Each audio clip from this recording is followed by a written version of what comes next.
Está começando neste momento mais um Roda Viva, o programa de entrevistas e debates da TV Cultura de São Paulo. Esta noite, no centro da roda, está o governador Fernando Collor de Mello, governador eleito do estado de Alagoas. Para participar do Roda Viva esta noite, estão conosco aqui nos estúdios da TV Cultura, Augusto Nunes, do Jornal do Brasil, Antônio Carlos Ferreira, da Gazeta Mercantil, Etevaldo Dias, da revista Veja, trabalha em Brasília, Francisco Vianney Pinheiro, da TV Bandeirantes, Jorge Scosteg, da revista Isto É, e também comentarista da TV Cultura, Mauro Chaves, do jornal O Estado de São Paulo, Freitas Neto, da TV Alagoas, Ademar Altieri, da Rádio Eldorado de São Paulo. Está também o cartunista Paulo Caruso, que é aquele cartunista que faz os desenhos que a gente vê durante o programa. Aqui do meu lado estão as moças que atendem todos os telefonemas de quem está em casa vendo Roda Viva esta noite. 252-6525 é o telefone para quem quiser ligar de casa. As moças anotam as perguntas e eu faço as perguntas ao governador Fernando Collor de Mello. 252-6525 é o telefone para quem está em casa. Governador, o senhor anunciou hoje à tarde, formalmente, que o seu estado deve adotar daqui para frente uma economia de guerra, por causa de todos os problemas que estão acontecendo lá no seu estado. Quais são as medidas concretas que o senhor vai adotar e por que isso? Bom, inicialmente as medidas que nós anunciamos como de economia de guerra são realmente medidas drásticas para podermos tentar superar o grave impasse criado pela Presidência da República ao se negar receber um governador de estado para tratar de assuntos da sua administração e, portanto, do interesse da população alagoana. Em função disso e diante do desconforto administrativo que essa decisão traz, nós tivemos que hoje, numa reunião do Conselho Político e posteriormente com todo o secretariado, anunciar medidas de contenção drásticas de despesas para tentarmos, se possível for, superarmos os graves obstáculos que estão colocados diante de Alagoas com essa posição antidemocrática e, para nós, sob todos os pontos de vista, lamentável, que tomou o presidente da República em relação a um estado tão pequeno, tão sofrido como Alagoas. Dentro da organização brasileira, o senhor acha possível um estado romper totalmente com a presidência da República e conseguir sobreviver com recursos próprios, mesmo adotando uma economia de guerra, como o senhor está chamando? Acho difícil, porque apesar de estarmos incluídos no que se chamaria de República Federativa do Brasil e, portanto, de uma federação, o que nós assistimos é um regime extremamente concentrador, não somente de rendas, mas sobretudo de decisões. E o presidente da República é, na realidade, o dono de todas as ações administrativas que se desenvolvem no país. Daí ser essa concentração inteiramente tolhedora da autonomia dos estados e dos municípios. E, portanto, concluindo, respondendo a sua pergunta, ser muito difícil para estados sobreviverem sem que o governo federal lhes transfira os recursos necessários para promover as suas ações de desenvolvimento. Agora, o senhor não votou no presidente Tancredo Neves? Não votei no presidente Tancredo Neves, nem votei no presidente José Sarney.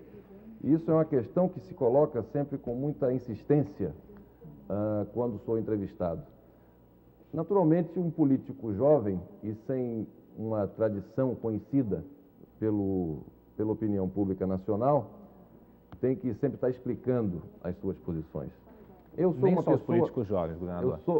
Nem só os políticos jovens. Nem só os políticos jovens, está certo.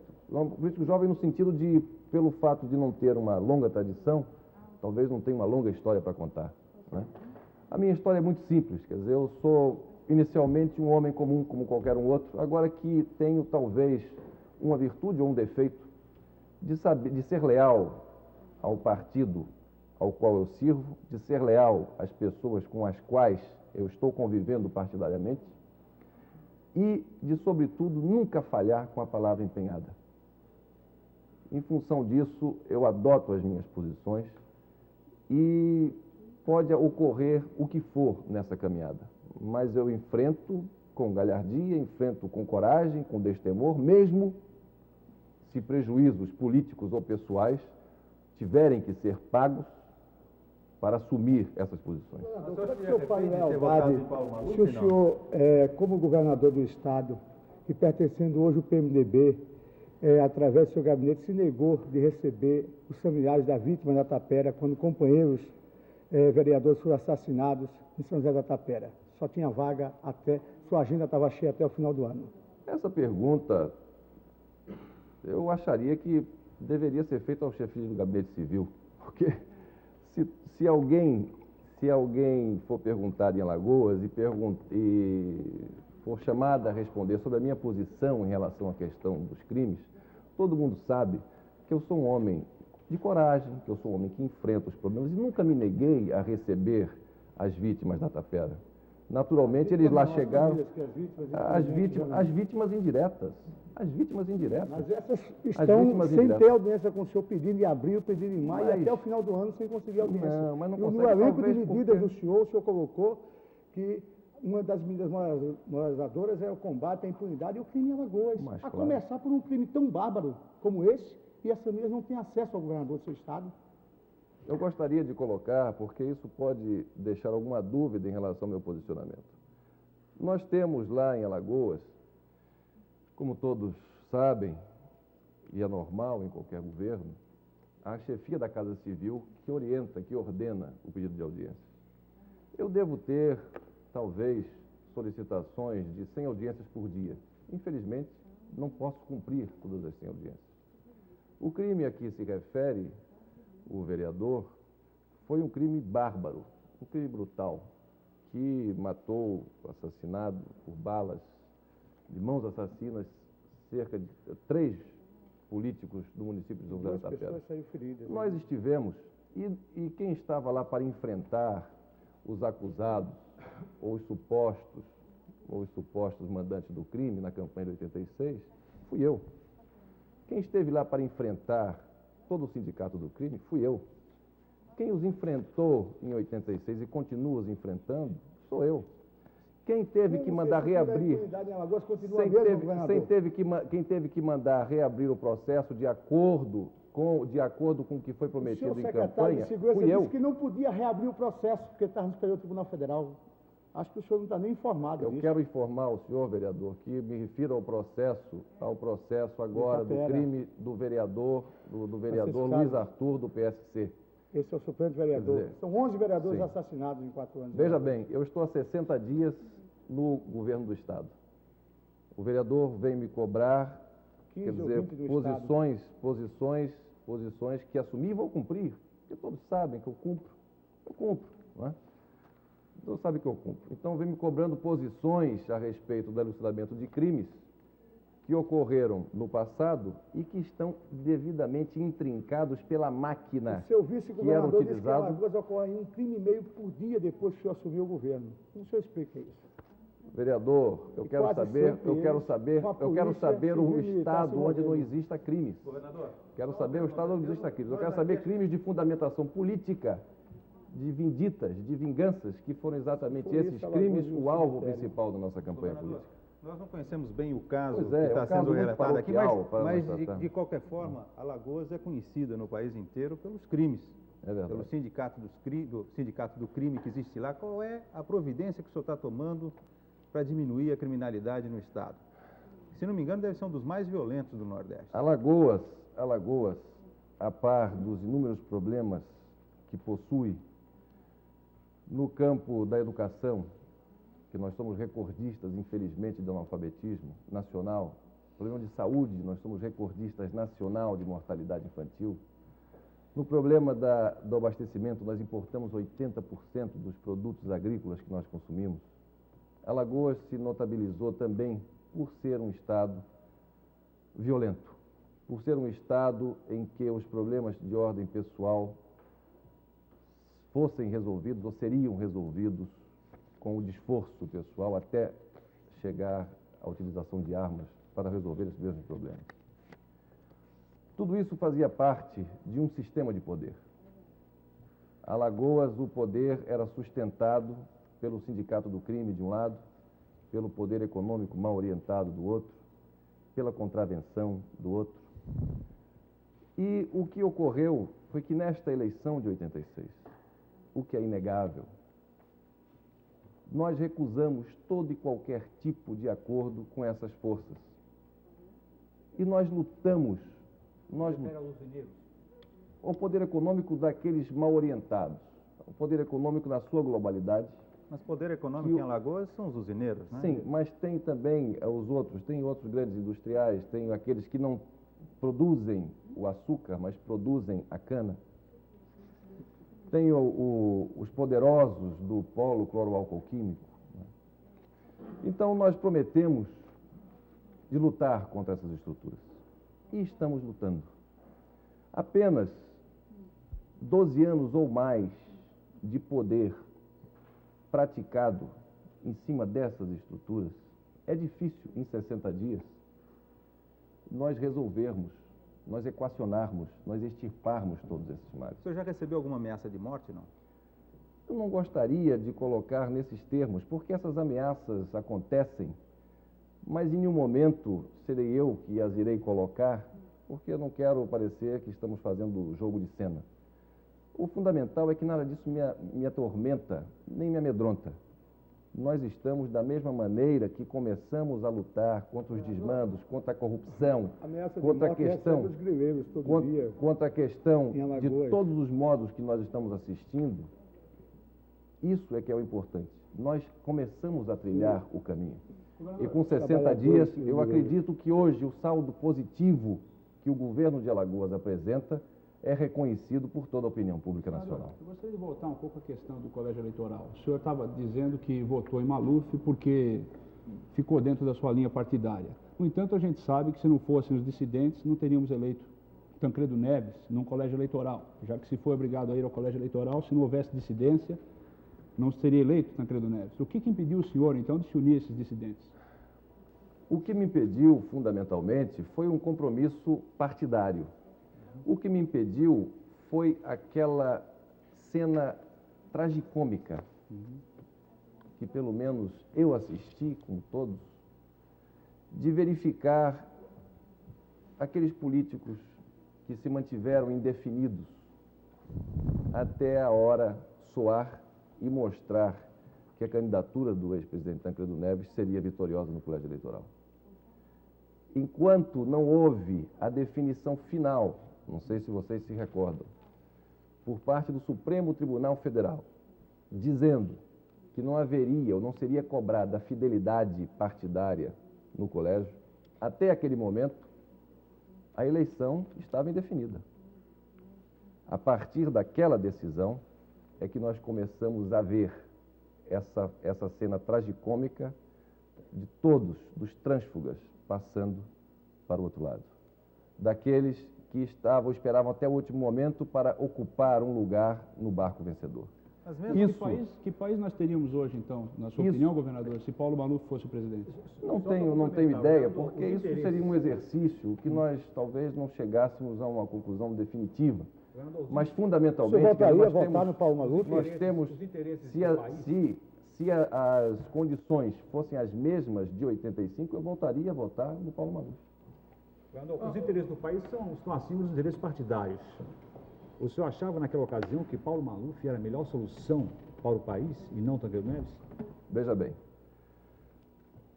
eu participava de um partido que numa convenção, que é o órgão máximo de deliberação de um partido, indica as candidaturas e submete ao voto duas candidaturas. Quando a convenção do partido diz que o candidato seria o senhor A ou o senhor B, ele decidiu como órgão de deliberação máximo. Esse pode ser um defeito meu, como também pode ser uma virtude. Eu não sei participar de uma guerra pela metade. Eu não sei participar de um grupo político pela metade. Eu não sei, sobretudo, no momento em que estávamos atravessando naquele instante, sair de um partido, ir para o outro, porque o nosso barco começou a dar água. E da mesma maneira... O senhor mesmo, governador, o senhor não tinha saído também do PDS em janeiro de 85 e passado para o PMDB? Então, nesse caso, o senhor também não seria um trânsfuga nesse caso? Não, absolutamente, porque o ciclo já havia terminado. Veja bem, em janeiro, o ciclo já havia terminado da sucessão presidencial. A oportunidade de poder em Alagoas ao contrário, da oportunidade, a oportunidade em que eu me vi, talvez até mesmo convidado a sair do partido ao qual pertencia e por manobras que estavam sendo verificadas dentro do próprio partido que me faziam pensar ou sentir que a minha presença já não era das mais cômodas no partido ao qual pertencia. E veja bem, o meu ingresso no PMDB não foi um ingresso fácil, não foi um processo fácil. O apoio dado pelo governador do PFL, Zé Tavares, ao senhor nessa eleição, na campanha... Deixa eu responder, por favor, vereador. O vereador faz muitas perguntas. Então, o meu ingresso não foi muito fácil no PMDB. O que aconteceu quando do meu ingresso? No meu ingresso, as forças ditas mais progressistas do partido, do PMDB, apoiavam o meu ingresso. E as forças mais conservadoras rejeitavam o meu ingresso. E estávamos diante, ou nas antevésperas, de uma eleição para prefeito da capital. Finalmente, se chegou, com algumas perdas lamentáveis para o PMDB, se chegou a uma definição do meu ingresso com a saída de alguns integrantes do PMDB. Participamos de uma eleição municipal de prefeito difícil, muito difícil, muito difícil. Uma eleição em que o PMDB, alguns integrantes do então PMDB, diziam que não subiam no palanque, não admitiam subir no palanque com a minha pessoa, com Fernando Collor de Mello, porque o eleitorado de Maceió iria confundir a sua cabeça, ver um deputado que havia eleito, havia votado na eleição do Colégio Eleitoral em Paulo Maluf e, de repente, estar com os puros do PMDB, que o eleitorado de Maceió poderia confundir a sua cabeça. E eu aceitei e disse ao então candidato que, quando ele julgasse conveniente que eu subisse nos palanques, ele me convocasse. E assim foi feito. Depois houve o episódio também da não ida minha ao horário gratuito da televisão do PMDB, porque também alguns setores do PMDB não permitiam isso. E me submeti da mesma maneira, até que no último dia julgaram conveniente que eu aparecesse no horário gratuito, e lá fomos, e aparecemos, e afinal o candidato Djalma Falcão foi eleito prefeito de Maceió. Daí, quando se falou em candidatura ao governo do Estado, ninguém mais do que eu, dentro do PMDB, defendeu uma candidatura ao governo que não a minha. Defendi explicitamente, perante os órgãos de comunicação, de maneira clara, e dentro também do partido, a candidatura de um companheiro nosso. Desejava apenas ter o direito de concorrer a uma reeleição de deputado federal. Somente isso. Acontece que a maioria do partido me levou à condição de disputar o cargo de governador do Estado. Disputamos e alcançamos a maior vitória que um governador de Alagoas já obteve em eleições em todos esses anos. E obtivemos esta vitória, e isso também tem que ser dito, por apego à verdade, com a desconfiança do PMDB nacional, que lá esteve em Alagoas não para a minha candidatura de governador, ou para prestigiar a candidatura de governador, mas para prestigiar a candidatura de um candidato, o nome de um candidato nosso ao Senado da República.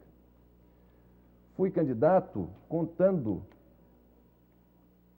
com a participação direta contra nós na campanha de ministros do PFL.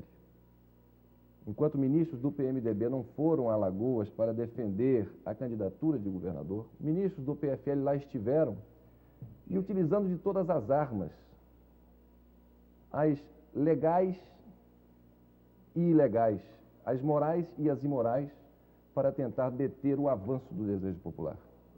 Não fizemos acordo de qualquer natureza com quem quer que seja. Daí hoje, quando alguém me pergunta, mas por que, Fernando, você está com essas medidas? Por que essas medidas? Porque essas medidas significam, no fundo, um descompromisso total com todas essas forças que embasaram o poder nos últimos 12 anos. É que essa discussão eleitoral já está assim, tanto ultrapassada. Eu gostaria de fazer... Quando se falou aqui no seu rompimento com o presidente da República, eu ouvi do Fernando César Mesquita, o ouvidor, que o presidente achou o senhor desleal, porque o senhor foi lá, pediu 400 milhões de antecipação de receita, ele concedeu e o senhor saiu do palácio falando mal do governo. E disse mais, que o senhor estava se preparando para ser o Espiridion Amin desse governo. Começa bem e termina no ostracismo. É verdade isso? Bom, temos que explicar caso, detalhe por detalhe, desta versão. Não é bem assim. Não é bem assim. Primeiro, que eu não vou pedir, praticando ações que eram comuns no passado, de pires na mão aos senhores ministros. Eu acho isso uma humilhação para o povo que nós representamos, os diversos governadores, e para o próprio governador, e isso diminui a atividade política. Não fui de pires na mão. Eu estive com o ministro Dilson Funaro, com os ministros da área econômica, levando para ele uma relação das medidas que nós adotaríamos. E o ministro Dilson Funaro ainda está aí vivo e pode corroborar ou não o que vou dizer. Disse, ministro Funaro, aqui estão as medidas que nós vamos adotar. Essas medidas são saneadoras, são moralizadoras e vão nos deixar em condições de ter uma folha compatível com a nossa arrecadação. Eu quero perguntar ao senhor, se nós adotarmos essas medidas, o governo federal contribuirá com a sua contrapartida? E esta contrapartida seria a liberação desses recursos. O ministro Funaro leu, até incrédulo, disse, você vai ter condições de implementar essas medidas? Eu acho que não tem mais nenhuma sugestão. Se você implementar isso, para mim está de bom tamanho, expressão textual do ministro Dilson Funaro. E se você implementar isso, você contará com o nosso apoio e com a nossa colaboração para que você prossiga com essas e implemente essas medidas. A nossa solicitação foi de 1 bilhão de cruzados a fundo perdido para resolver e sanear a questão financeira do Estado de Alagoas e podermos agilizar o nosso programa de desenvolvimento. A fundo perdido significa 1 bilhão de cruzados que não deveriam ser pagos novamente ao governo federal.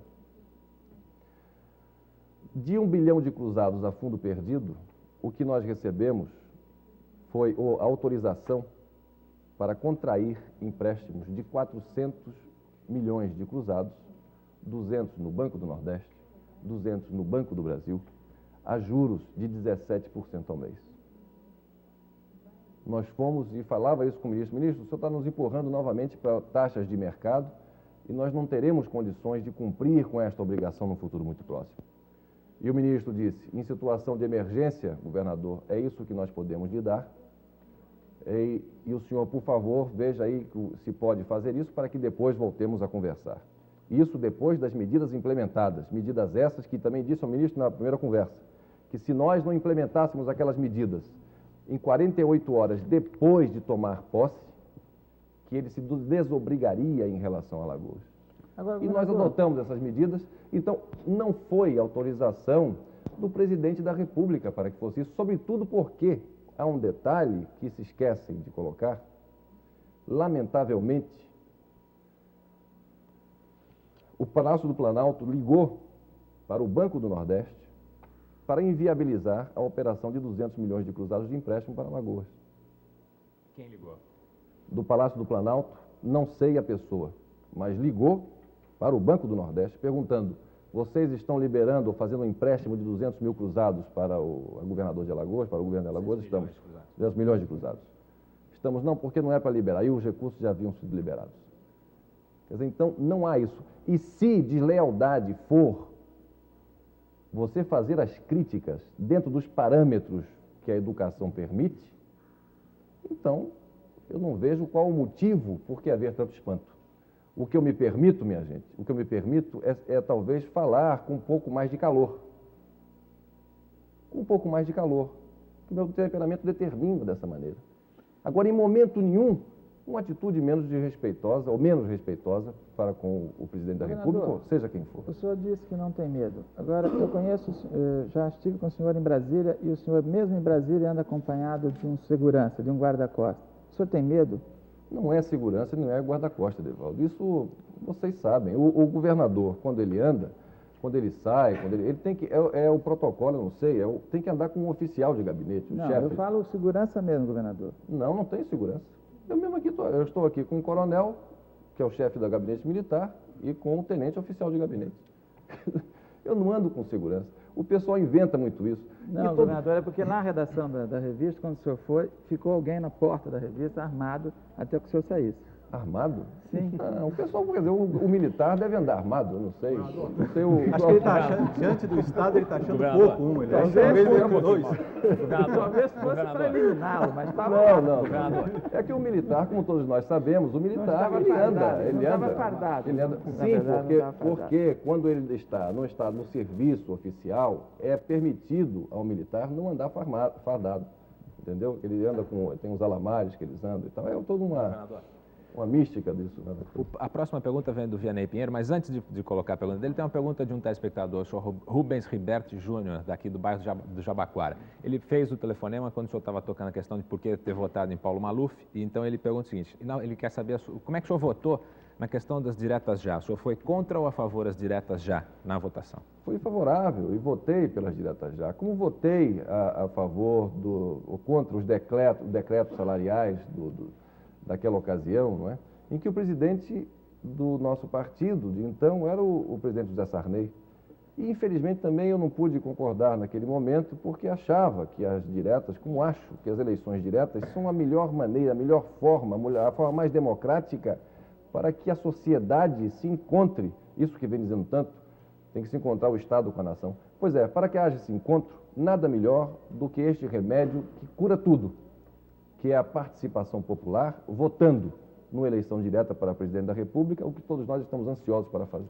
Vianney Pinheiro. O senhor falou em compromisso partidário agora, na questão das diretas. Eu acho que o senhor está sendo um pouco tem dois pesos para a mesma questão. Quer dizer, o senhor alegou que votou no deputado Paulo Maluf porque é um homem de cumprir compromisso partidário. Estou entendendo a sua pergunta. No caso das diretas, o seu partido, o presidente do seu partido também era contra. Mas não houve uma decisão de convenção.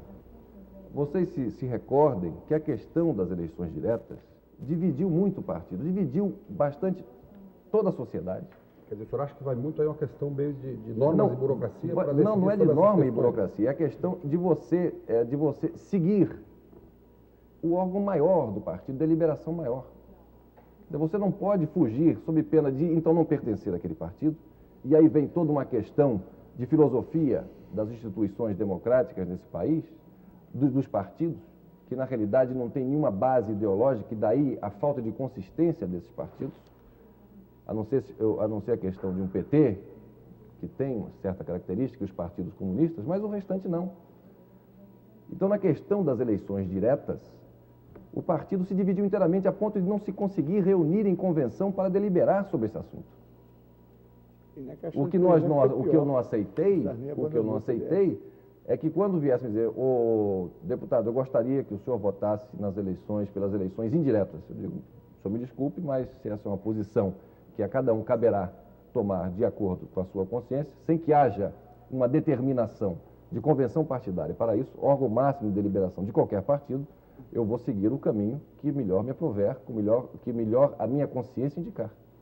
E foi essa a questão das eleições diretas. Vianney Pinheiro, por favor. Acho que só para arredondar aí na questão da votação no candidato Paulo Maluf, até um conselho, se é que é possível, para o senhor. É preferível o senhor ficar com a resposta que o senhor deu ao Augusto Nunes numa bela entrevista ao Jornal do Brasil. Porque toda vez que o senhor toca nessa questão, ela complica um pouco para o senhor. Mas eu gostaria de dizer o seguinte, e saber do senhor. Qual foi a resposta que ele deu? Ela é brilhante, não sei se através da redação do Augusto ou da competência de resposta do governador. Ou as duas somadas. Mas com certeza o PMDB do senhor, em termos de Estado, não é o PMDB do vereador Freitas Neto e do hoje do PCB. Exatamente, mas antes do PMDB. Eu quero saber a nível nacional, qual é o seu PMDB? É o PMDB do Dr. Ulisses? É o PMDB... Aliás, Pinheiro e governador, essa é a pergunta também de um telespectador, de São Caetano do Sul, Milton Linhares. Quais são as razões que o levam a permanecer no PMDB, complementando a questão? Então, primeiro o senhor responde ao espectador, até porque ele tem sempre preferência, e depois a minha. Qual é o seu PMDB? É o do Dr. Ulisses? É o PMDB do senador Escova e Richa, ou essa terceira divisão que existe no PMDB que o senhor conhece bem? Mas eu gostaria, se vocês me permitissem, de voltar a essa questão da sucessão presidencial, que você coloca, porque são tantas as vezes em que me é perguntado esse negócio. Mas você, PMDB... Paulo Maluf, por que votar? Por que não votou? Não é? Então, daí, não, eu entendo perfeitamente a curiosidade e o porquê, quer dizer, e vai se buscar as razões, né, e as origens disso tudo e por aí vai. Então, isso é um assunto que... O senhor está se demonstrando muito inteligente agora, para há 3 anos atrás apenas, a gente ter que aquecer com uma possível ingenuidade ou uma falta de inteligência política e, consequentemente... Não, mas veja bem, você pode até dizer isso. Quer dizer, eu aceito, eu sou humano, não é? Quer dizer, todos nós cometemos erros, eu não seria diferente, eu cometo muitos erros, né? Muitos erros, eu cometo muitos equívocos, eu cometo muitos erros de avaliação. Nesse caso, o seu erro foi ter sido leal demais ao partido ou ter votado em Paulo Maluf? Então, eu sou leal a quem eu... Qual foi o seu erro nesse episódio? O senhor acha que houve algum erro? Não, de minha parte, no momento, não. Quando votou em Paulo Maluf? Não, naquele instante, não. Outra coisa, minha gente, quero deixar bem claro isso. Eu não me arrependo também em momento nenhum do que fiz. Isso é mais grave, hein, governador? Não, mas é exatamente isso. Quer dizer, eu posso ser, é isso que eu estou dizendo. Quer dizer, eu não sou, talvez, um político que o povo esteja acostumado a ouvir, quer dizer, de fazer jogo de cena, de dizer uma coisa e depois dizer outra. Não. Ao contrário, na campanha de governador agora, em 86, aqueles que se opuseram a mim fizeram toda a campanha montada na questão Fernando Collor é o malufista e passavam as cenas em que no colégio eleitoral eu votava em Paulo Maluf e Flávio Marcílio. Em nenhum momento isso me constrangeu, em nenhum momento isso me ofendeu. Porque eu sei onde eu tenho meu nariz, eu sei o que eu desejo, eu sei o que eu quero e eu tenho, sobretudo, compromissos em Alagoas e com a minha região muito bem definidos.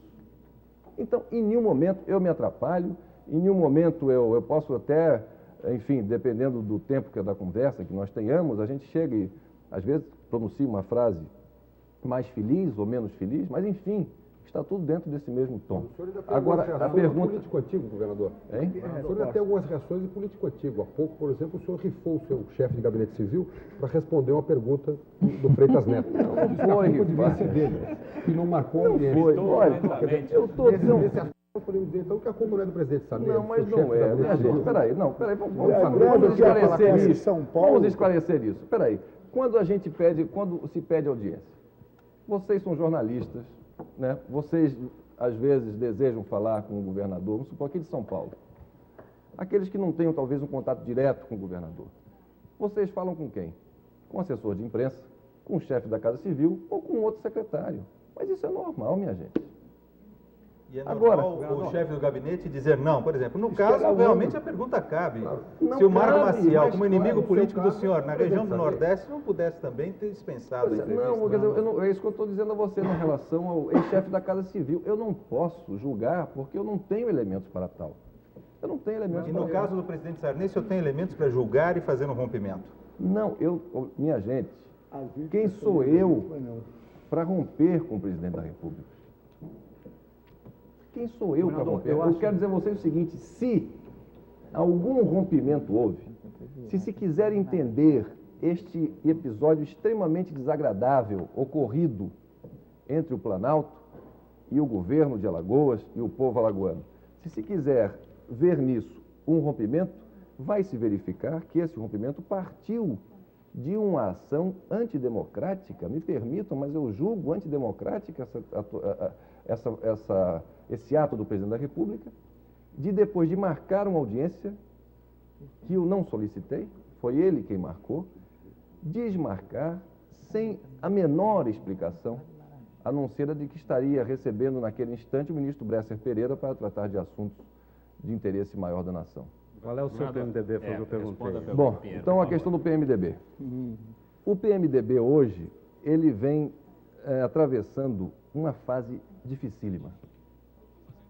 Nós temos vários PMDBs dentro da agremiação, cobertos pelo guarda-chuva PMDBista, nós temos várias facções. Nós temos uma facção que é a do Dr. Ulisses.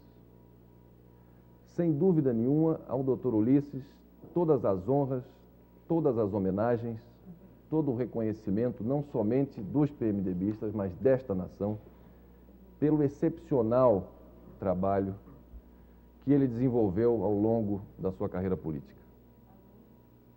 Mas o presidente Ulisses Guimarães, no momento, na quadra política que nós estamos vivendo, me parece não estar sensibilizando ou aglutinando a maioria das forças que compõem o nosso partido. O partido está imobilizado? Está. O partido está necessitando oxigenar, o que vale dizer, se reunir, debater de uma maneira clara, objetiva, encarando de frente os problemas? Está, e ele não tem feito isso. O partido se encontra hoje atônito entre o pertencer a um governo e abdicar do seu programa partidário? Está. O PMDB sempre foi contra o arroxo salarial. E hoje o PMDB vem patrocinando o arroxo salarial. Porque nós, governadores, estamos impotentes, incapazes de conceder o gatilho salarial.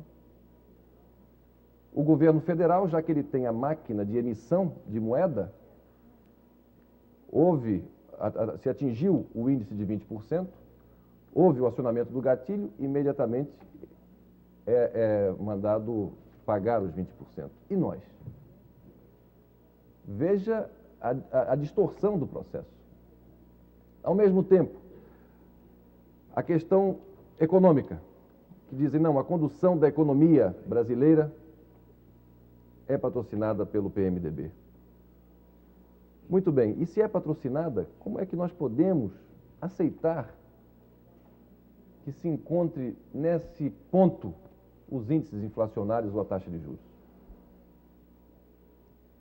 Então, daí eu julgar que o meu PMDB hoje é o PMDB que esteja de acordo com as ansiedades populares, que aglutine em torno de si todo um programa que está dentro todos os preceitos que estão dentro do programa partidário.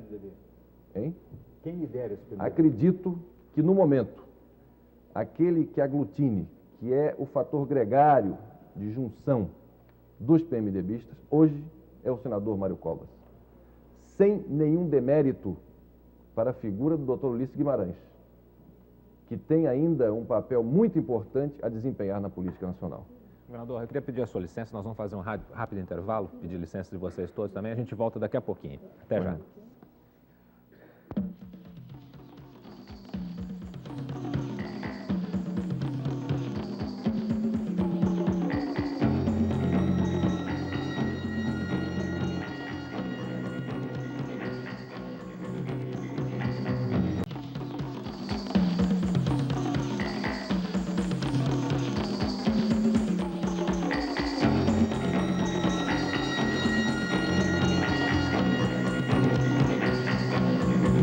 Nós voltamos então com Roda Viva esta noite entrevistando o governador de Alagoas, Fernando Collor de Mello. Quem está em casa pode fazer qualquer pergunta ao governador pelo telefone 252-6525. 252-6525 é o telefone para quem está em casa e quer fazer qualquer pergunta ao governador de Alagoas, Fernando Collor de Mello. Governador, antes da gente pedir o intervalo, o senhor falou que o PMDB que o senhor prefere é a fatia do PMDB liderada pelo senador Mário Covas. E eu vou lhe abrir essa segunda parte do programa fazendo perguntas de telespectadores que querem saber mais ou menos a mesma coisa. O senhor Ademar Moreira, de São Mateus, aqui de São Paulo, quer saber se o senhor vai ser candidato a presidente da República. O senhor já vai entender porque eu falei no Mário Covas já. Renato Martins, de Pinheiros, ele pergunta se o senhor tem pretensões de se candidatar a presidente da República, faz até uma confissão de voto, diz que o senhor já teria o voto dele.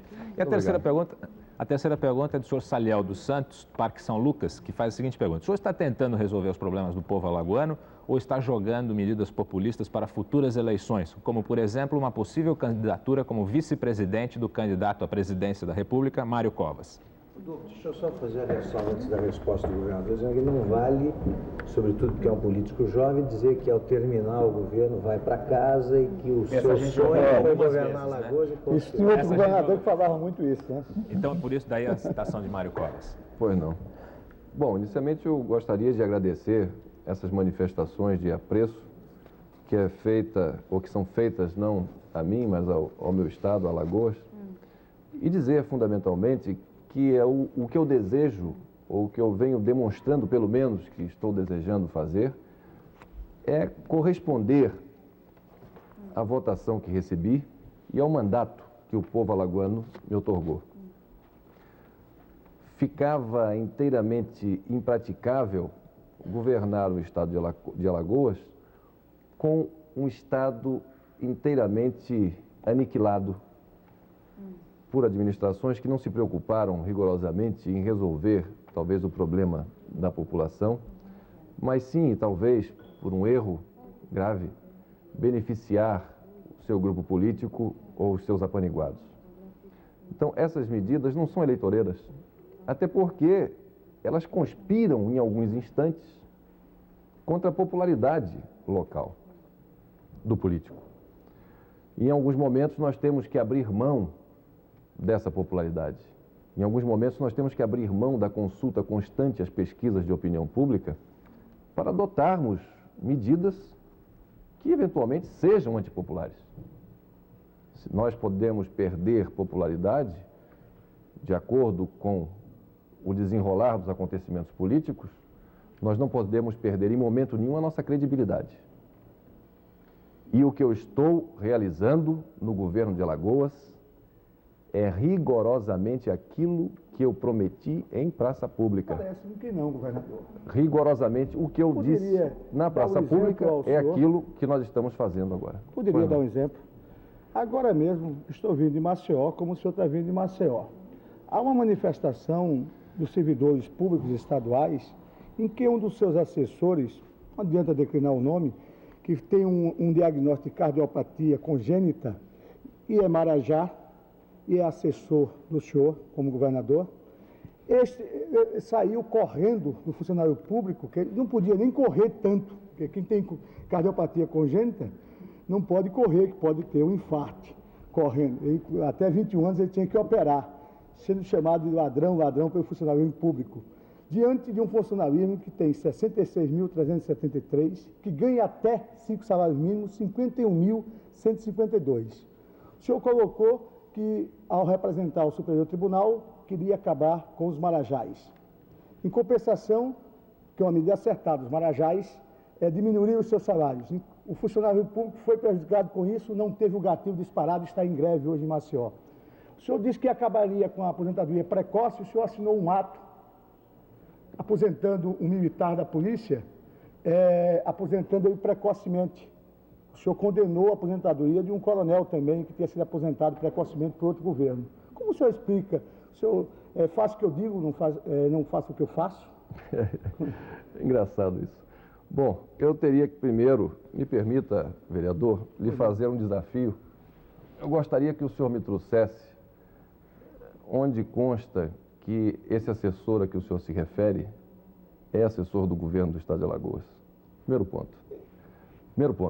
Isso eu lhe desafio, o senhor não tem condições de provar agora, mas pode provar e encaminhar depois aos jornalistas aqui presentes. Só vive lá ao seu lado, o seu Carlos Mendonça. É outra coisa, mas vivem muitos amigos. Eu não posso negar que várias pessoas estejam no Palácio do Planalto e não sejam necessariamente assessores, porque senão estaria praticando, desse jeito, e poderia estar praticando o empreguismo. Por outro lado, se ele recebia salários considerados marajaísticos, não é? Uma demonstração clara de que eu não estou no governo para beneficiar amigos é de que as medidas que eu adotei atingem todos indiscriminadamente. Daí o valor moral das medidas. No ponto aqui, o senhor se refere da aposentadoria, que foi aí assinada. Isso é rigorosamente verdadeiro e hoje eu reuni a imprensa em Palácio, porque eu acho certo, eu acho muito correto quando a oposição formula críticas, né? Porque às vezes demonstram a gente coisas que a gente não está sabendo que ocorreu, né? Nesse caso específico, foi um despacho que veio da consultoria jurídica, do consultor geral, autorizando a assinatura desse processo e, naturalmente, ele foi publicado no Diário Oficial de uma maneira errada, porque é verdade que esta aposentadoria contraria a arguição que fiz de inconstitucionalidade da lei que beneficiava aqueles, ou que fazia surgir precocemente os aposentados. Agora, por que isso aconteceu? Porque essa liminar do Supremo Tribunal Federal, acabando com a aposentadoria precoce, foi concedida em dias da semana retrasada. E esse processo já estava pronto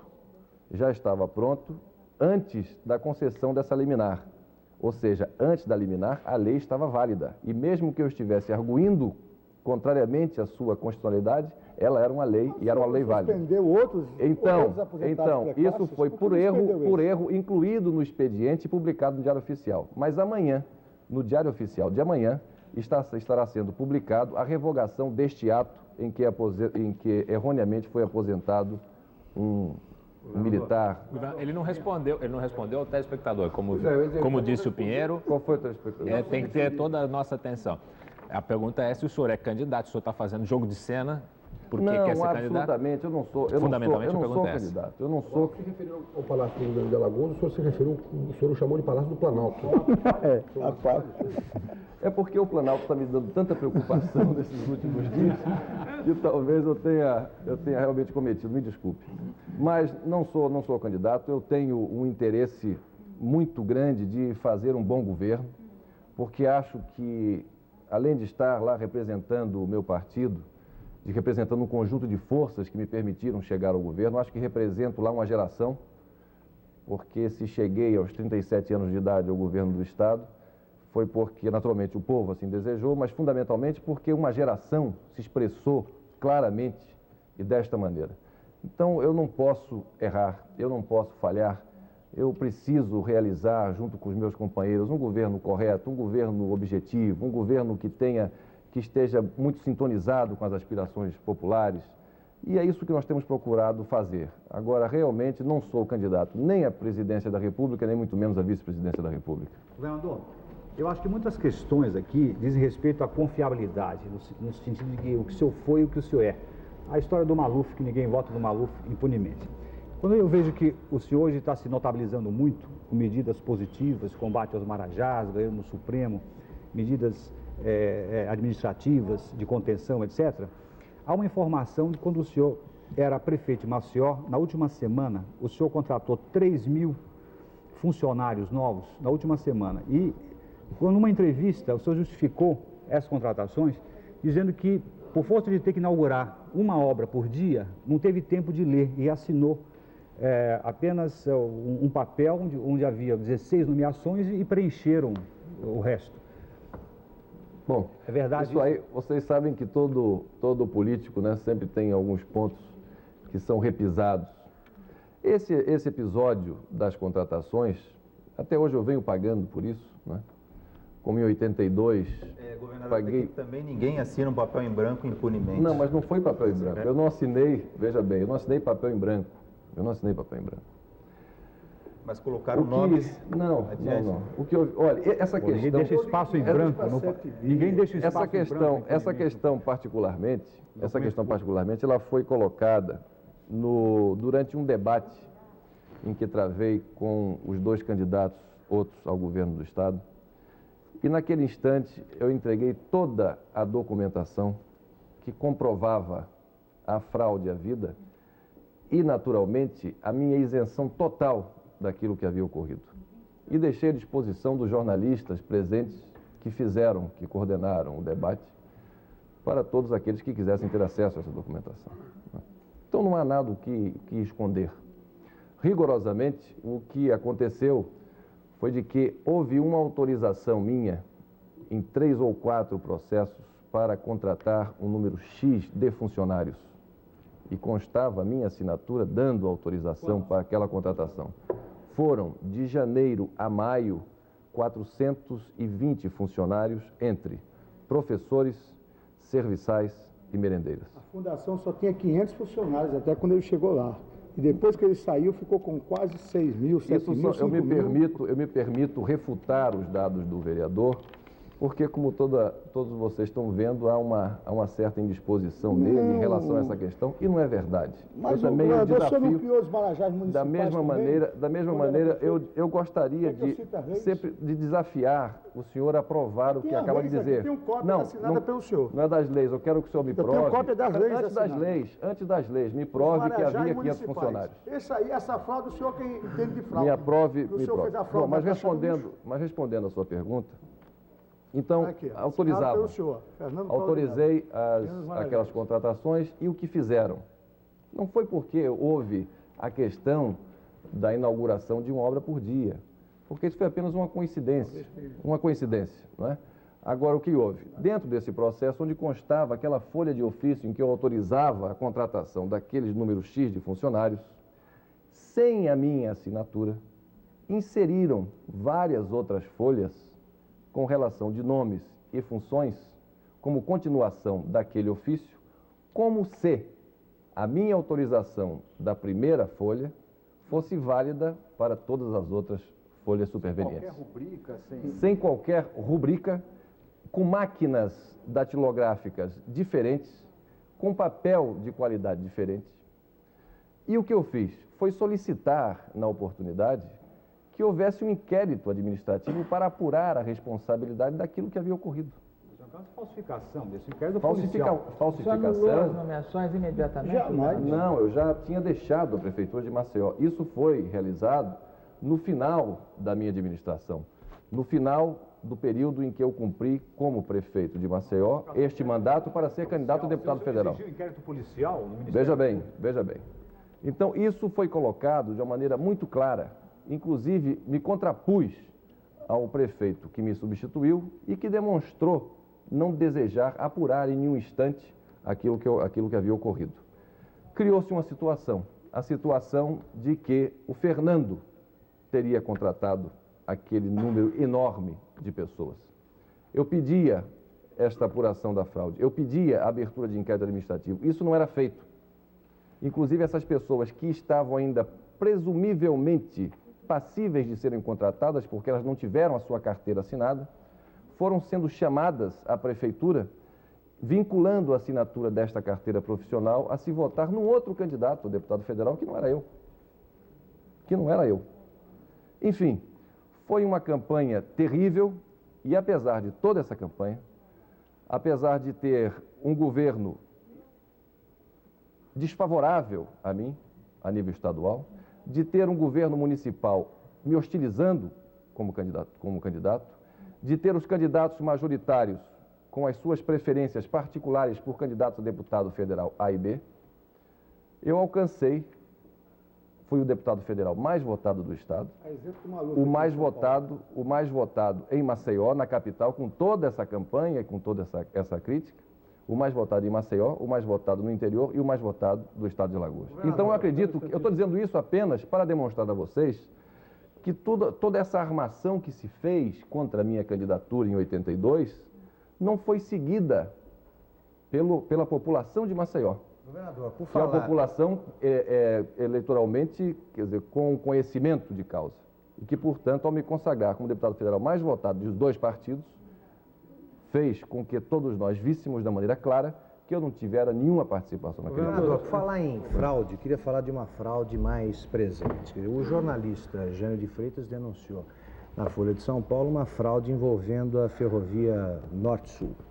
O PMDB, diante de um escândalo envolvendo o governo, do qual ele é o partido principal, é o partido no poder, como admitem os próprios PMDBistas, o PMDB silenciou espertamente diante deste caso.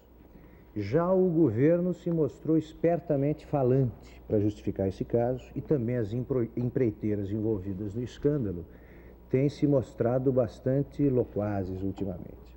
Nós queríamos que o senhor falasse francamente, até pela experiência administrativa que o senhor tem, o que o senhor pensa desse caso.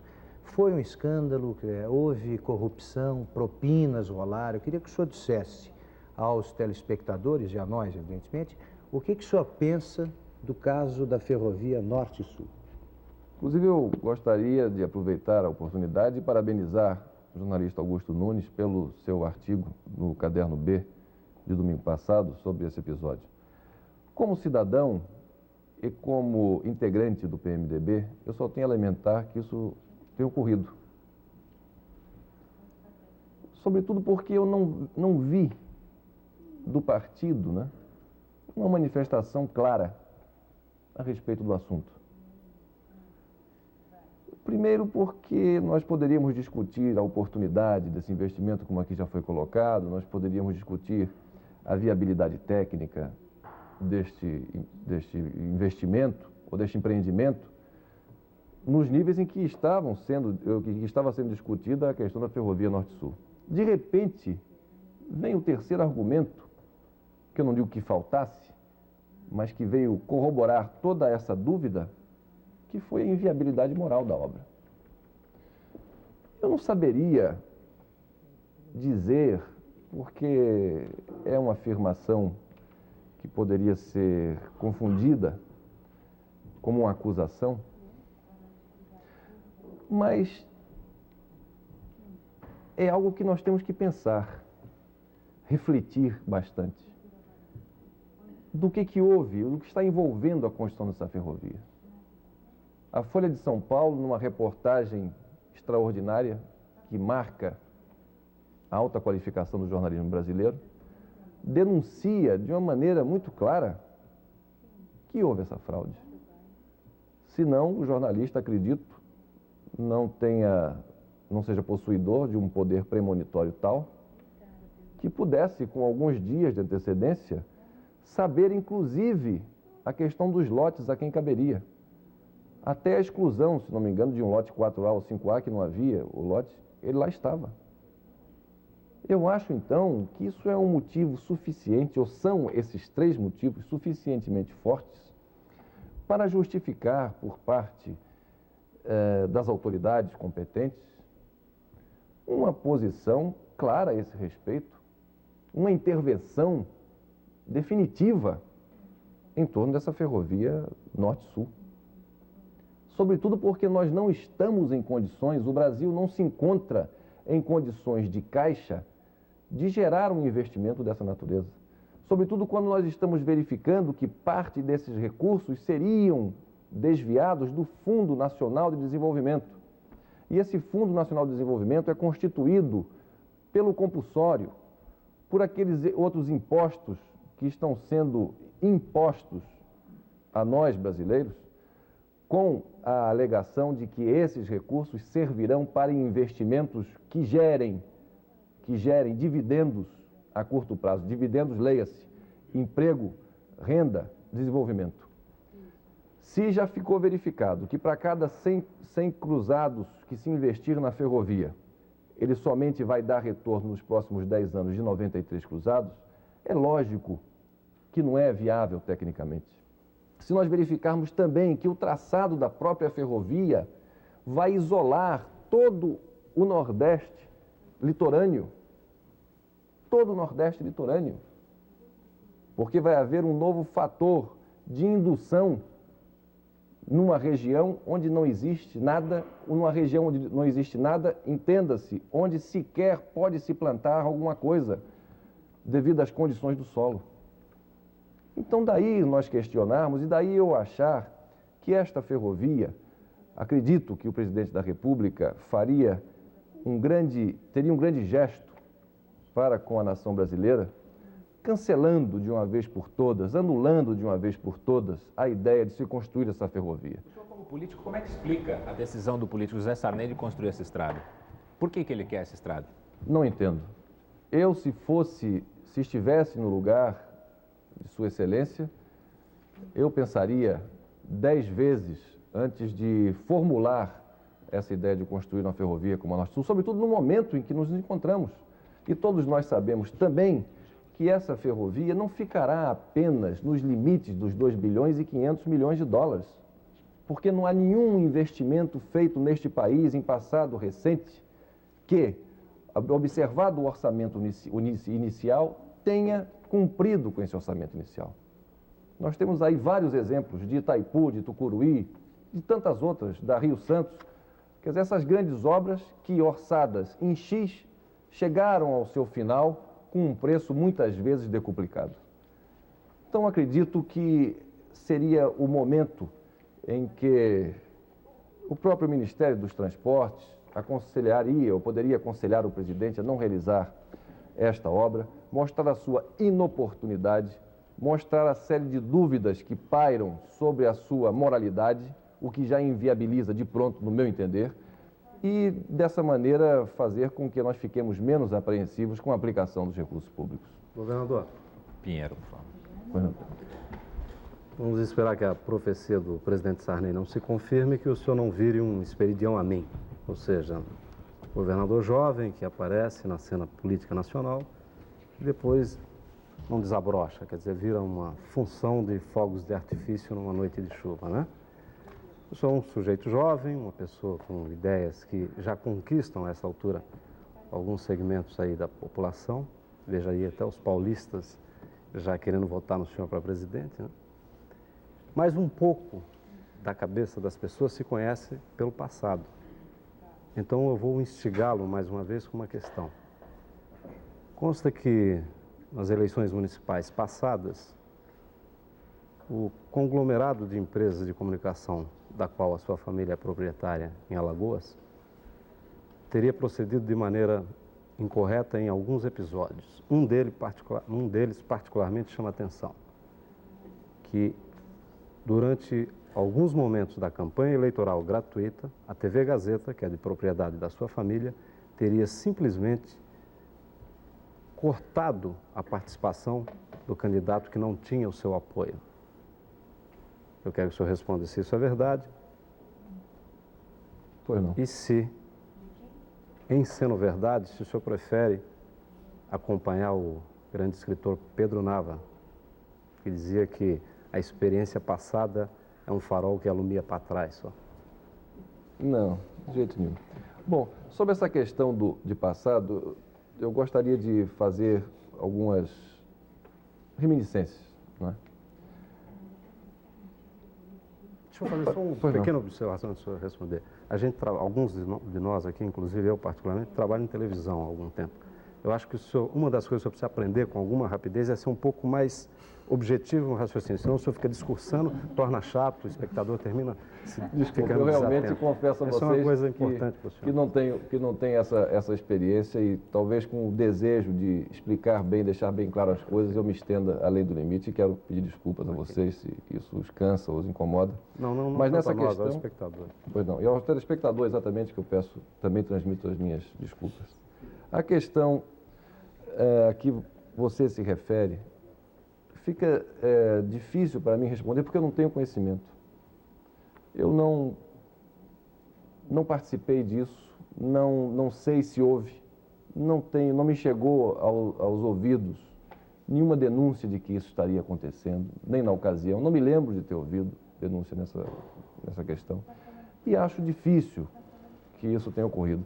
O que há é o seguinte, em termos de jornal, nós que somos jornalistas, eu também sou, tem uma coisa, se hoje, por exemplo, eu estou aqui, né, não tenho mais nenhuma atribuição dentro da emissora de televisão e do jornal que a nossa família, da qual a nossa família é proprietária. Se sair alguma nota elogiando uma figura que seja, por exemplo, o advogado fulano de tal foi espetacular na defesa da sua tese assim, assim, assado, o advogado, brindado com este elogio, liga para o jornalista que escreveu, liga para o editor do jornal, liga para o repórter. Não liga, no caso, para o diretor ou para o proprietário. Se sair, o advogado tal foi péssimo na sua defesa, ou o deputado estadual ou federal fez uma arguição inteiramente despropositada, o culpado, no caso, é a figura política vinculada ao órgão de comunicação. Então, no caso hoje, qualquer coisa que saia, seja agora com essa suplementação do governo do Estado, mas qualquer coisa que saia dentro do nosso noticiário, que prejudique ou fira algum interesse, isso foi o Fernando que ligou de São Paulo, não, ele teve tempo, ligou, mandou sair assim, só para prejudicar. Quando sai alguma coisa favorável, isso é o repórter, ou é o redator, ou até o editor do jornal. Isso é um fato, é normal, isso é humano. Então, no que diz respeito a essa sua pergunta, eu não saberia responder, porque eu não me lembro de que isso tenha ocorrido. Então, eu vou refrescar mais um pouquinho a memória do senhor. Pois não. À época, eu trabalhava na Rede Globo E a TV Gazeta, ela é uma afiliada da Rede Globo. Uma emissora testa da rede, a TV Globo teve alguns problemas junto à Justiça Eleitoral pela questão vivida na TV Gazeta de Maceió. Realmente houve, em mais de uma ocasião, um cerceamento do candidato de oposição. A questão da Justiça Eleitoral a que você se refere não tem nada a ver com o programa gratuito. A questão da Justiça Eleitoral que houve foi porque no noticiário não se podia falar, por exemplo, dos candidatos, né?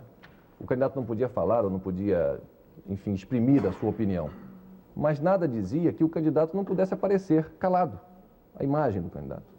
Então, o que houve, e não foi uma vez, diversas vezes, né? Havia uma solenidade e tal, a Câmara focava. A mesa que dirigia os trabalhos, lá estava o nosso candidato. Então, quando focava. Não citava sequer o nome, aparecia apenas a imagem. Quando aí houve uma nova regulamentação da Justiça Eleitoral, dizendo que sequer a imagem poderia mais aparecer. Então, foi em função disso o que acarretou os problemas da Justiça Eleitoral. Não em relação a esse corte de corpo, o que naturalmente é algo impensável, porque as fitas já vão para lá, todas elas gravadas, todas elas. Eu participei de um programa na época da eleição municipal, de vários programas como candidato ao governo do Estado, e nós víamos lá, quer dizer, os candidatos pouco compareciam. Eu coloquei a questão exatamente porque era uma coisa impensável, porque você mexer no noticiário, que é de autoria editorial da emissora, já que ela é uma empresa privada, tudo bem, é uma questão que ela pode misturar o noticiário com a política. Nesta outra questão é muito mais grave, por isso eu estou colocando aqui, porque a TV Gazeta mexeu num noticiário que não era da responsabilidade dela, e sim da Justiça Eleitoral. Mas veja bem, veja bem, mais uma vez, o que eu digo é que o candidato, ele aparecia, vamos dizer, em todos os eventos importantes do município, do Estado. Todo candidato, já se diz que candidato tem que comparecer até batizado de boneca. Então, naturalmente, jornalisticamente, a televisão lá estava para fazer a cobertura jornalística, para ir ao ar no jornal local da emissora. Então, havia proibição. Candidato não pode falar, nem se pode citar o nome do candidato na hora do jornalismo das emissoras, fora do horário gratuito de televisão. E isso era o que era feito. E não somente foi a TV Gazeta, não, acho que em todo o Brasil se fazia dessa maneira. Cumpria-se a determinação. Apenas quando se filmava um grupo de pessoas, não se tirava a figura do candidato, porque não havia nenhuma determinação legal para que assim agíssemos. Essa determinação veio posterior, quando nem a imagem do candidato pode aparecer. Governador. E a partir daí os problemas se encerraram. Tem muita gente telefonando para cá, telefone 252-6525, para o telespectador que está em casa, perguntando sobre a questão dos marajás, né? O senhor ficou conhecido, depois de eleito, como governador mais jovem, no qual se depositavam muitas esperanças, depois ganhou o Noticiário Nacional quando surgiu a questão dos marajás, na verdade. Então tem a pergunta da senhora Guiomar dos Santos, de São Miguel. Por que só o senhor descobriu os marajás? Pergunta do senhor Quente Heroia, de Itaquera, aqui em São Paulo, um município do Grande São Paulo. Sobre os marajás do seu estado, houve exonerações? Do senhor José Roberto Martins, do bairro das Perdizes. O senhor prometeu acabar com os marajás. Então, pergunto, os oficiais ajudantes de ordens que estão acompanhando o senhor no estúdio esta noite ganham a gratificação de praxe? Essa pergunta do telespectador, hein? Ganham a gratificação de praxe nessas funções, que é a válvula, segundo o telespectador, para a ascensão ao marajalato, como ele disse, o senhor José Roberto Martins, do bairro das Perdizes. E a última pergunta sobre os marajás é do senhor Carlos Barbosa, da cidade de Taubaté. Em Alagoas tem marajás militares? Se fossem militares, o senhor tomaria as mesmas medidas que tomou contra os marajás civis? Bom, inicialmente talvez fosse conveniente nós estabelecermos o que significa o termo marajá. Muita gente associa o marajá, é aquele funcionário que ganha 100, 200, 300 mil cruzados. Não. Marajá é todo funcionário que lança mão de vantagens inconstitucionais e ilegais para agregar ao seu salário e, agregando ao salário, receber os aumentos que venham a ser concedidos, formando, então, um salário extraordinário. Por exemplo, nós tínhamos casos em Alagoas de marajás que ganhavam 40 mil cruzados mas com um salário base de 3 mil cruzados, 4 mil cruzados. Então, ao agregar tantas vantagens ditas ilegais, ele chegava até 40 mil cruzados. Então, o Marajá é isso. Quando nós arguímos a inconstitucionalidade, que foi acolhida pelo Dr. Sepúlveda Pertence, procurador-geral, e votada a liminar por unanimidade com declaração de votos dos membros do Supremo Tribunal Federal, nós liminarmente nos foi concedido o direito de não mais pagar Marajá. Realmente, hoje, em limine, não existe Marajá no estado de Alagoas. Particularmente, os militares, os policiais militares, não tiveram em nenhum instante, ou não foram em nenhum instante, beneficiados por essas leis que permitiram o surgimento dos Marajás. Por sinal, hoje, os militares merecem de nós o maior respeito, porque com eles estamos tentando realizar um trabalho para acabar com o sindicato do crime dentro do estado de Alagoas. Então, não existem Marajás militares em Alagoas. Se existissem, conforme a pergunta, não tenho a menor dúvida de que nós estaríamos também combatendo não o militar ou não o civil, mas a figura do Marajá, que se utilizando dessas vantagens, naturalmente alcançavam salários que se tornavam praticamente inviáveis numa conjuntura em que 2/3 da população recebe menos do que 3 salários mínimos, em que uma população vive assolada ou vive acossada por um índice de mortalidade infantil de uma criança menor de 1 ano de idade morrendo a cada 82 minutos, ou numa população de nível urbano, com 57% dessa população com mais de 10 anos de idade analfabeta, e na zona rural, alcançando o índice de 70% a população desta região com mais de 10 anos de idade também analfabeta. Governador, o senhor é conhecido na imprensa... Só um segundo, Tunico, em seguida eu te passo a palavra. Okay. O senhor é conhecido, através de várias publicações de imprensa, como o governador com mais horas de voo desde que tomou posse. O senhor foi... Outro dia surgiu uma questão que diziam que o senhor viajava num jatinho particular, não sei o quê, e perguntaram de quem era esse avião. Eu acho que o senhor poderia responder nesse momento. Por que o senhor viaja tanto? Que avião o senhor usa para viajar? De quem é esse avião? Quem é que paga as despesas das suas viagens? Por que o senhor viaja tanto, né, principalmente? Só aproveitando a carona mais uma vez, na contabilidade da oposição alagoana, o senhor já fez 21 viagens desde que tomou posse. Se esse número é verdadeiro, por que o senhor viaja tanto? Bom, eu confesso a vocês que eu não tenho contabilizado, eu acho que lá na Casa Militar, que coordena a questão de viagens, deve estar isso contabilizado. Não sei dizer. Mas eu responderia a vocês da seguinte maneira: eu viajei o exato número de vezes para acabar com os Marajás, para acabar com os aposentados precoces, para mostrar que hoje Alagoas tem um governo. Viajei o exato número de vezes para resgatar a credibilidade que a comunidade nacional deve ter em relação a Alagoas e ao seu governo. Essas viagens são imprescindíveis, são necessaríssimas para que nós consigamos ter algum momento de paz na condução dos negócios alagoanos.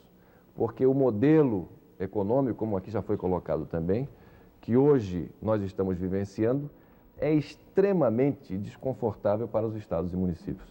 É extremamente tolhedor das iniciativas, porque temos que estar rigorosamente, pelo menos 1 a 2 vezes por mês em Brasília, quando estivermos em condições normais de administração, para termos os recursos indispensáveis para financiar a obra administrativa que nos propusemos.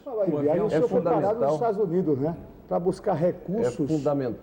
É fundamental essas viagens são fundamentais.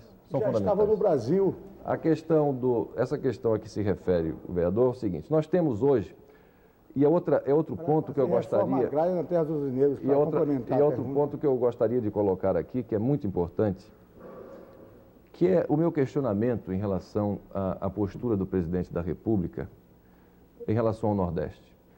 Nós tínhamos, e eu até continuo ainda a ter uma esperança muito grande, que o presidente Sarney, nordestino como é, se sensibilize para as agruras de todos nós nordestinos e, sobretudo, dos governadores eleitos em novembro de 86. E até agora não há nenhum programa que se diga, não, nasceu, foi concebido, nasceu, foi implementado e está sendo desenvolvido pelo presidente da República. O único programa, de fato, existente para o Nordeste é um programa chamado Programa de Apoio ao Pequeno Produtor Rural. Esse programa, ele é uma nova denominação que ganhou o projeto chamado Projeto Nordeste, ou Nordestão, do final do governo Figueiredo. Pois muito bem, então esse chamado PAP, a sigla é PAP, tem recursos do Banco Mundial e do governo federal para implementação na região nordestina de projetos de irrigação, de saneamento, de estradas vicinais, de educação, de saúde, enfim, uma gama de ações para desenvolver a região, sobretudo do semiárido nordestino. Muito bem, então, esses recursos já estavam destinados para Alagoas. Antes de eu assumir, estavam destinados recursos da ordem de 150 milhões de dólares. Quando eu assumi, inexplicavelmente, eu verifiquei que esses recursos passaram para 90 milhões de dólares. Bom, isso é uma parte do assunto. A outra parte é que nós iniciamos a questão da reforma agrária em Alagoas. O Banco do Estado de Alagoas vive hoje às voltas com um crédito de 140 milhões de dólares, contraído pela cooperativa dos usineiros do Estado de Alagoas e que não vem sendo pago, que não vem sendo honrado. Bom, se havia esse débito e se havia a nossa disposição de promover a reforma agrária no Estado de Alagoas, nós achamos conveniente associar uma coisa a outra.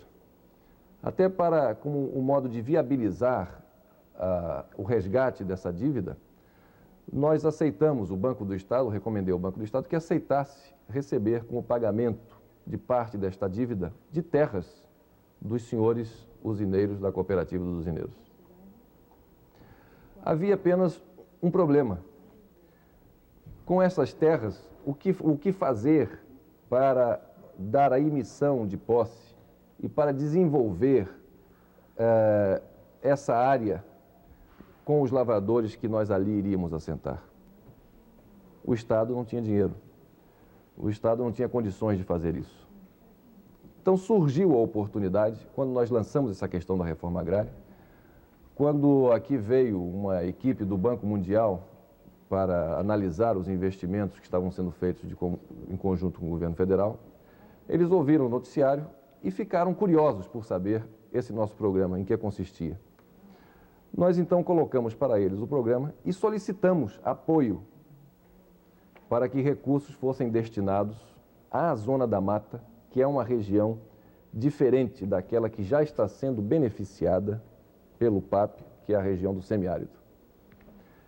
E eles nos colocaram então a possibilidade de que esses recursos pudessem ser alocados e a Zona da Mata incluída dentro do programa PAP.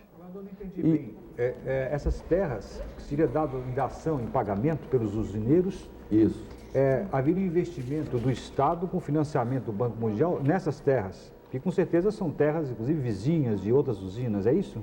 São. Seriam beneficiadas, não haveria aí uma forma, não, talvez, não é indireta de beneficiamento? Veja bem, porque nós temos que ter um modelo. A reforma agrária, porque a reforma agrária não vinha caminhando bem? Porque o que faltava era um modelo de aproveitamento dessas terras.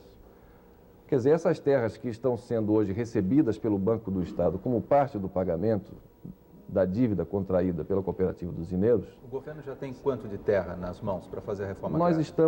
Nós estamos bem avançados e eu pediria a você, apenas para não dizer o total dos hectares, porque trata-se também de um sigilo. Mas já tem algumas terras que estão nas mãos do governo. Está negociado isso em algum tipo de... Está sendo negociado, está indo tudo da melhor maneira possível, acompanhado, já tem uma equipe lá do Ministério da Reforma Agrária e do INCRA. São 140 milhões de dólares em terra que os usineiros estão passando? Não, aí não, porque se fosse 140 milhões de dólares, nós acabaríamos com a lavoura da cana-de-açúcar, não. Nós estamos tentando receber, estamos recebendo parte desse débito em terras. Está sendo negociado. Está sendo negociado. Bom, então, nós temos que instituir um modelo de reforma agrária para a região da mata. Então, se verifica, é preciso, e é isso que está sendo levantado, que tipo de agricultura, que tipo de lavoura vai se executar nesta região. Continuamos com a cana-de-açúcar? Vamos partir, que é uma ideia que está florescendo lá com certo vigor, para a questão da fruticultura, frutos e esses frutos tropicais, ou vamos partir para a agricultura de subsistência, chamado, plantando arroz, feijão, ou melhor dizendo, feijão, milho, algodão. Me parece que as terras que seriam entregues não seriam aquelas que pudessem ser mecanizadas, seriam as terras com mais ondulações? Existem todas, existem. Nós aceitamos receber tanto as terras de várzea, que são as terras mais férteis, na realidade.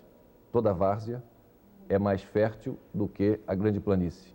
Só que em Alagoas, por paradoxal que pareça, as terras mais valorizadas são as terras de planície e que são pobres em termos de... são terras pobres, não somente com muita adubação o solo é pobre, né? Que eles produzem. E as várzeas, que são as terras mais ricas, são deixadas de lado porque a mecanização nas várzeas não é possível ser feita. Então, isso aumentaria muito o custo operacional dos usineiros, dos industriais da cana-de-açúcar. Então, eles preferem gastar com adubo e mecanizar com a plantação toda ela na planície do que descer as várzeas. Então, nós receberemos tanto terras de várzea, não é? Que são terras mais férteis, como terras também de planície. E os usineiros acharam boa a proposta, não? Eu não poderia dizer que eles acharam a ideia boa, mas eles se renderam às evidências do gravíssimo problema que o Estado vem atravessando, sobretudo com essa dívida que monta números expressivos de 140 milhões de dólares, e sobretudo porque acreditam num trabalho sério em termos de reforma agrária que está sendo implementado em Alagoas. Sobretudo um trabalho que é fundamental que se diga, é um trabalho inédito nesse país.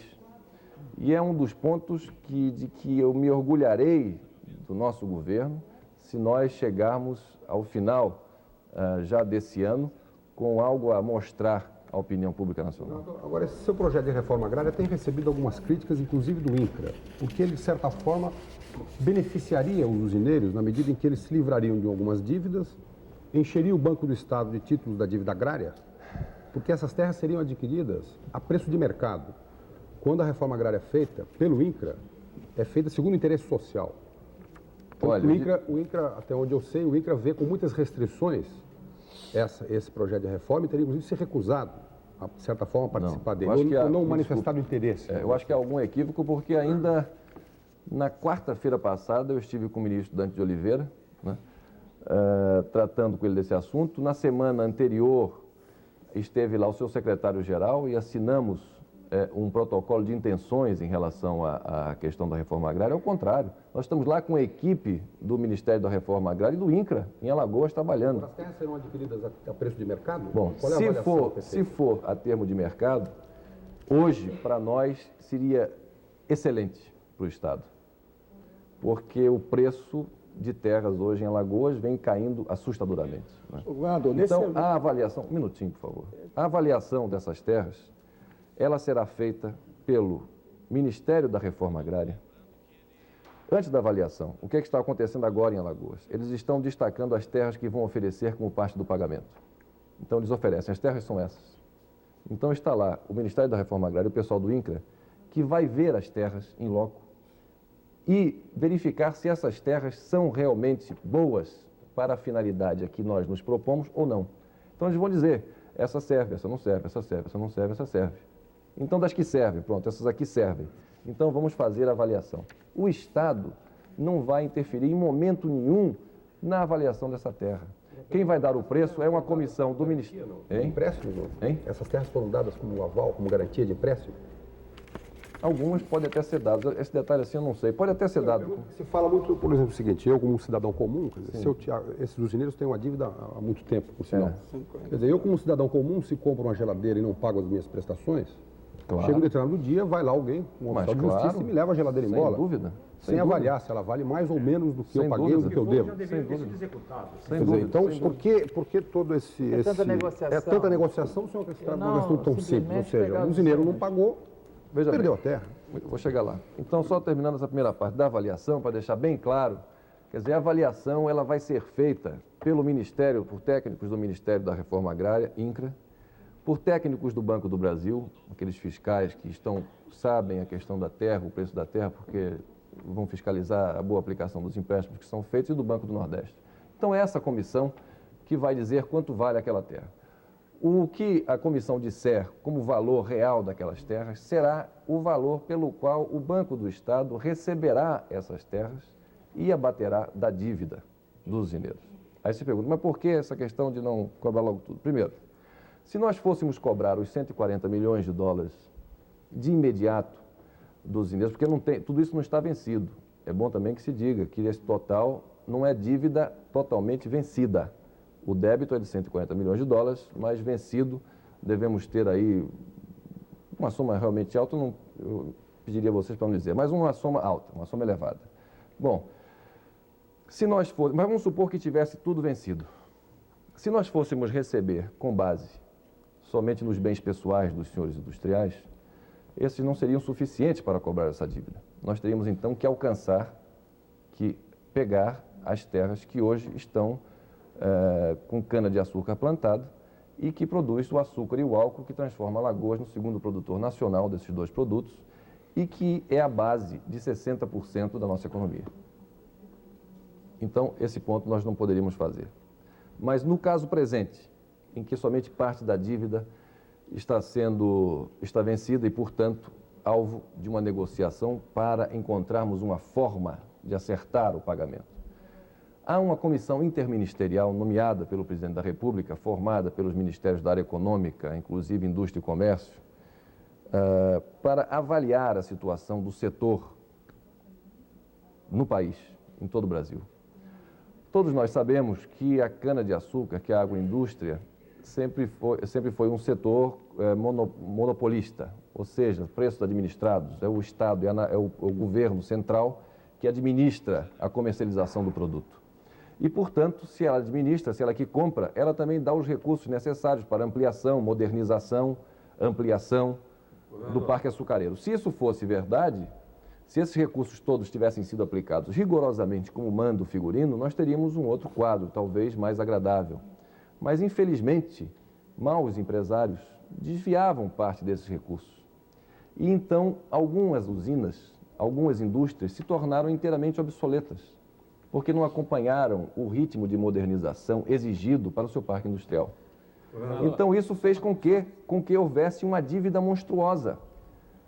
E essa dívida está retratada não somente em Alagoas, mas acredito que aqui também em São Paulo haja questões dessa natureza e que precisam ser resolvidas.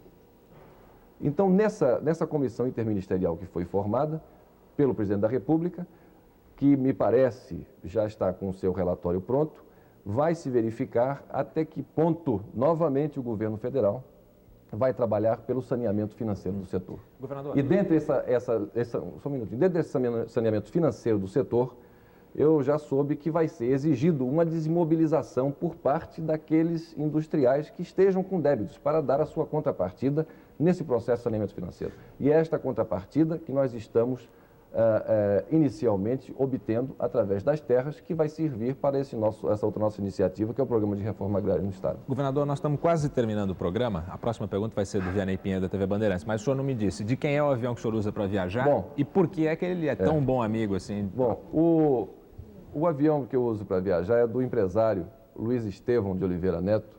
Empresário de que setor? Ele é daquele grupo OK de Brasília. O Luiz Estevão é um amigo de longos anos, né? Estudamos juntos em Brasília, onde morei, e é um vitorioso na iniciativa privada. Qual é o ramo da atividade? O ramo dele é a questão de pneus, né? Ele hoje tem também a questão de soja no Planalto Central. Outro dia estava vendo até um anúncio que ele inaugurou uma grande indústria de beneficiamento de soja. Quer dizer, não tem nenhuma vinculação com o Estado, nenhuma atividade que possa vir a interessar o Estado de Alagoas. E a utilização do avião dele é porque nós, em Alagoas, estamos muito mal servidos de linhas aéreas. Então, a utilização que eu fiz foi nos momentos em que eu necessitava estar em Alagoas e 2 ou 3 horas depois em Brasília, inclusive, por exemplo, para estar presente no julgamento do Supremo Tribunal Federal, da liminar que nos foi, afinal, concedida da questão dos Marajás, não é?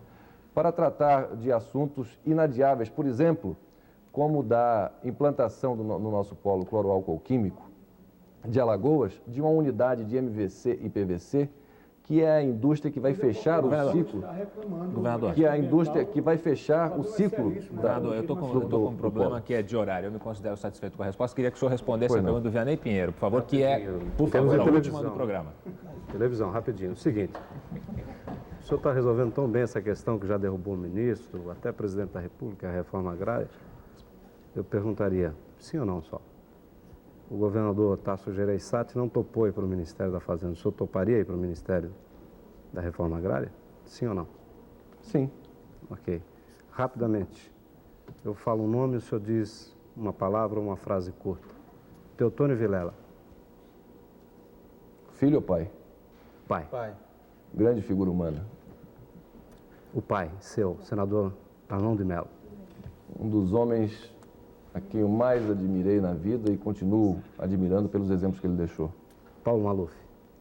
Um obstinado. Orestes Quercia.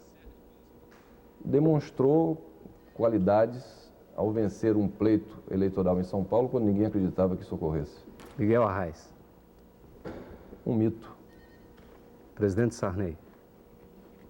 Bem intencionado. Ministro Bresser Pereira. Bem-humorado. Guilherme Palmeira, seu principal adversário político. Uma pessoa que talvez precisasse se aperfeiçoar mais. Tá bom, para encerrar, fala um pouco da Praia do Pajuçara, que todos nós temos saudade. Esse é outro ponto também, é um outro ponto que nós temos muito orgulho, é por Alagoas e por Maceió, sobretudo, né, ser hoje um polo de atração turística muito grande.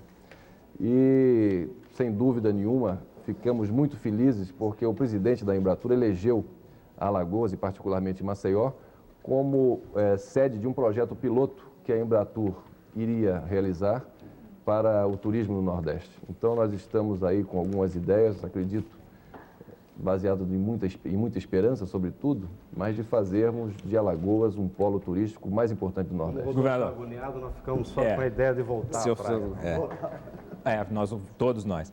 Muito obrigado pela sua entrevista aqui no Roda Viva e muito obrigado também a todos os jornalistas que participaram desse programa. Roda Viva volta segunda-feira que vem, às 9h20 da noite. Boa noite e até lá. Muito obrigado.